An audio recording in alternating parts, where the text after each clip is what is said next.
കാർഷിക വിളയുടെ ഉൽപാദന വിപണന രംഗത്ത് 40 വർഷത്തെ പ്രവർത്തന പാരമ്പര്യവുമായി Bismillah rubber nursery. Bismillah rubber nursery, farm and gardens, Vaniyambalam. പന്നിക്കൂട്ടം വ്യാപകമായി കൃഷി നശിപ്പിച്ചു. കാളികാവ് അടയ്ക്കാക്കുണ്ടിലെ പരതയിൽ സയ്യിദിന്റെ കൃഷിയാണ് നശിപ്പിച്ചത്. വിളവെടുപ്പിന് ഭാഗമായ കപ്പ കൃഷിയാണ് വലിയ തോതിൽ നശിപ്പിച്ചത്.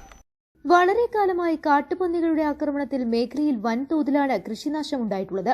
പന്നിശല്യം കാരണം യാതൊരുവിധ കൃഷിയും അടയ്ക്കാക്കുണ്ട് മേഖലയിൽ നടത്താൻ കഴിയുന്നില്ല.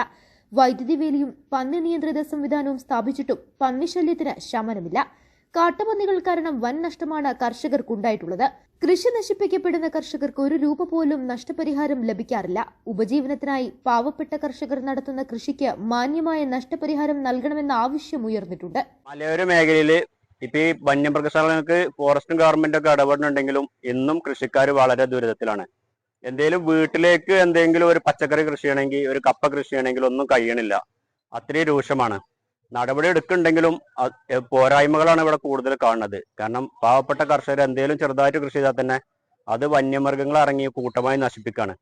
അപ്പൊ അത്രയും കൂട്ടങ്ങളുണ്ട്. ഒരു ഒറ്റപ്പെട്ട നടപടിയൊക്കെ എടുക്കുന്നുണ്ടെങ്കിലും പോരായ്മകൾ തന്നെയാണ് ഇപ്പോഴും തുടരുന്നത്. കർഷകർ അത്രയും ദുരിതത്തിലാണ്. ഈ നാട്ടിലൊരു മനുഷ്യനൊരു കപ്പകിഴങ്ങ് വേണമെങ്കിൽ, കപ്പ വേണമെങ്കിൽ വേങ്ങരുന്നോ തിരൂരുന്നോ വന്നിട്ട് വേണം. ഇത്രയും കൃഷി സ്ഥലങ്ങൾ ഉണ്ടായിട്ടും ഇതാണ് ഇവിടുത്തെ ദുരവസ്ഥ. News bureau, Kalikavu.